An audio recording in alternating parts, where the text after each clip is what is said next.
Welcome back, my friends. For those of you who saw the first video with Steven and I talking about the overview of punch press and laser cutting, we promised you that we're going to show you some parts and show you the guts of the machine. Well, in this video, we're going to look at the parts and what laser cutting combined with punch press can do for you and why it can save time and money and resources, and, well, we're going to get into it. So Steve, we got a whole sheet behind us, so we get to show the audience today some of the difference between the thicknesses of laser cutting versus punch pressing versus the time it takes to do it, plus the long in the machine, maybe what happens as the machine starts to break down over time that comes with a laser. But don't let me be too long-winded like I always am. Let's talk about these parts. Firstly, the differences of the traditional punch press versus laser cutting and what combining them into one does for a machine.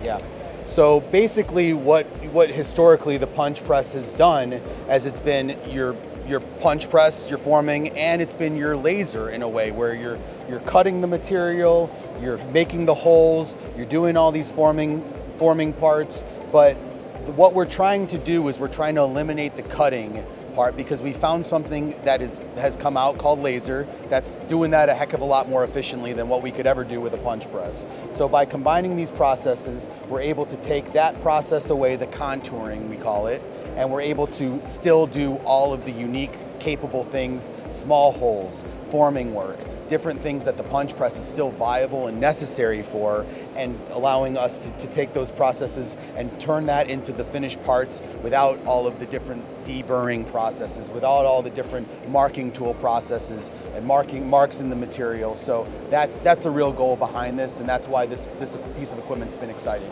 Yeah, well, let's invite the audience in. Come on in here, guys. Let's take a look at this. When we're talking about what you're describing here, Steve, I see some very thin areas, and I see some thicker areas where over on this piece on the far side over there, it looks like one might have been lasered and one might have been punched. When we talk about nesting a sheet of a bunch of different jobs, that comes into play, doesn't it? Absolutely, yeah. So this is more your traditional, I guess you would call it slitting or parting tool that's making this perimeter. And here you have that 1/4 inch by say 1.5 inch parting tool hitting these parts individually. And you can see that we've got a significant gap there that's creating material that's being removed and lost, and also that's having to hit that material that many times in typically an auto index station, which is a rotational station that allows you to do that in 360 degrees. It's great, it works. However, when you have the capability of removing this process and putting it into a laser, now we've got a much tighter nest, a much tighter kerf we call it, or a much tighter cut. And what this allows us to do is it allows us to nest these parts in closer. It allows us to do some very unique things like bringing multiple parts inside of others and having that ability to where we're able to bring all of that together in a tight format. So now we can get more parts into this sheet. We're having to waste less scrap, and at the same time, we're not having to force ourselves to make these little tiny holes with a laser. We're turning on that beam, or you're turning on the assist gas, spending the consumable cost. Instead, we have a little 1/4 inch round punch that we've had in the shell for 1,000,000 years. Just hit that sucker like that, and now we got the hole we need. And then same thing with this offset, same thing with these louvers here, these lances, these knockouts, all of these forming capabilities. You cannot do this on a laser. So now we've got the ability, extrusions, we got the ability to do all these things with one machine, in one process, in one program, in this nice simulated setup that we have here, and it's all being done in the way that the customer, the operator feels is the best way. So you can choose. We want to punch it, we want to form it, we want to laser cut it. It's totally up to you. I mean, you kind of summarized it really well, and I have a ton more questions, but I think you've answered most of them already. However, I'm going to keep diving in because I always have to know more. And the parts that I want to ask you are when it comes to cost and when it comes to time. And time often is cost as well. But a punch press used over and over and over again creates a lot of wear and tear that a laser might not provide, as well as secondary operations that might go into some of the punch press operations that might leave a little burr that the laser's not. Can we talk about the cost of utilizing the machine over and over again to do that same punch press operation versus a laser, plus secondary operations now being reduced? Can we talk about those two topics? Yeah, I mean, the beauty of a punch press is when you make your initial tool investment, those punches last a really long time. So you just sharpen them, you shim them, and then you keep going. So when you make that investment and the cost of punching the material, that's why people do it. That's why some have not gone to lasers, because it's just simply cheap to do, and they've already made that initial investment, right? So you got to decide whether cost or time is more important.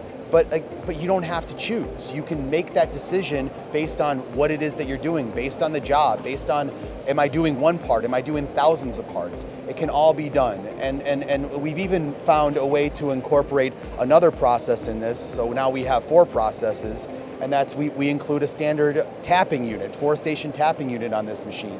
So now we're even able to take another process, which is done by a mill or done by some tapping machine, and we can even bring that to the fold. So we've got 4 processes. We've got punching, obviously, forming, laser cutting, and tapping. We've got 4 processes, 1 machine, 1 program. Don't need to bring it from one machine to the next. It's all right here in this compact design. Yeah, I'm glad you brought up tapping, because I thought I had seen a couple of holes in here over here. Yep. And I was like, wait a second. Tapping as well? Lasers can't tap, punches can't really tap, but you're tapping also. We're tapping also. This tapping unit has 4 stations. It's a standard machined or formed tap. It can be either one, and we can range anywhere between M2 and M10 taps. And the average time for this tapping unit to make a tap is about 3 seconds. It's fast. That's incredible. Yeah.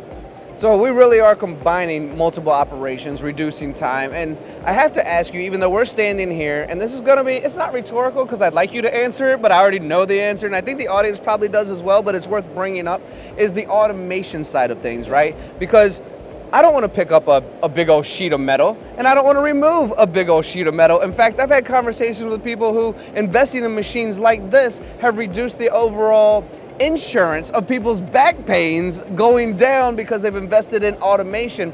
Can you talk about the automation side of this as well? Absolutely, yeah. The big thing is the sheets are getting larger. You know, customers want to buy and standard sheets. I'm not getting larger. We're not getting any bigger, and our backs aren't getting any stronger. That's right. So when we offer a machine that has this capacity, the one thing that customers are going to get tired of is moving sheets manually back and forth, having 2, 3, 4 operators that are having to manhandle this thing. So now what we want to do is we want to give customers the opportunity to use the specialized sheet metal fabricating automation equipment that we've built for years and years and years and continued to evolve over the years. And now you can do things like you can go from as simple as taking a nested sheet like this, and you can take a blank sheet, put it on, the loader will load it up. It's got a central end locator over here, which is ready as the machine is built, and that's the cell ready component of it. And you can put that blank sheet on, and then it'll take that finished parts sheet that's got all these tab parts off, and then it'll just stack the same number of finished parts, and then you move that to the next setup. We also have tower loaders that can load 8, 12, 14 shelves of just blank sheets, and it can also handle finished parts as well, tab parts. The best thing that we offer is going to be our sorting loader, and that's the real future of this. Is we are focused on finished parts. That's the goal. We want the parts that come off this machine to be ready to go wherever they're going in the next process. So now we have a loader that has a capability of anything between 3 inches by 3 inches all the way up to a 5 by 10 sheet and everything in between. It's a suction cup loader, and it can take these individual parts, forms or not, and set them on a pallet, set them on a cart, even drop them into a bin. It can be done, and it can be set up accordingly, and it's all done in the program. So you program it for what it's doing. The loader will set it up in the same nest on a pallet, and it just makes the process even more of a flow, and less people require, less engineering time, less required time that's needed for the finished parts. Yeah, when I was a much younger man, I was lifting 4x8 sheets of wood over and over again, and I was that loader and part separator. Nope. Not great. No. I promise you, it's not great. No. So having automation like that, and as you said, being able to individualize, because you mentioned earlier, which I think is significant to reiterate, is when you're nesting, it doesn't have to be one repetitive part over and over again. It can, because you're combining 4 different operations, you could have an entire complex piece put together, ready for assembly, and automatically taken off of the machine and separated so that somebody can, it's really just taken all of the manual work out, all of this wasted material that we used to have, and allowing us to do more and combine that with the material cost savings as well. It really just seems like a win to me. Yeah, and the other thing to consider is this machine maxes out at a 1/4-inch plate. Ah, okay. So we're not just playing with this thin stuff today. We're getting thicker. This is showing the cool speed of the machine, but we can get much thicker, and that even becomes more of a challenge. So now, when you start getting into this situation, laser has become more prevalent in thicker gauge material. Punching is challenging in thicker gauge materials. So again, it's all part of the process of how do we get less people involved in making a finished part? How does that process become less problematic for moving it around from one location to the next? And how can we do all these cool things that are very applicable to most sheet metal job shops, all the way up to the big OEMs and everything in between? And this is the machine for that. Should we show the audience the guts of this thing now? Let's take a look. Let's take a look. For everyone who's watching, we're gonna step inside the machine now. Stay tuned to the next video so you can see, it's all being done, which makes this a superior machine for punching and laser.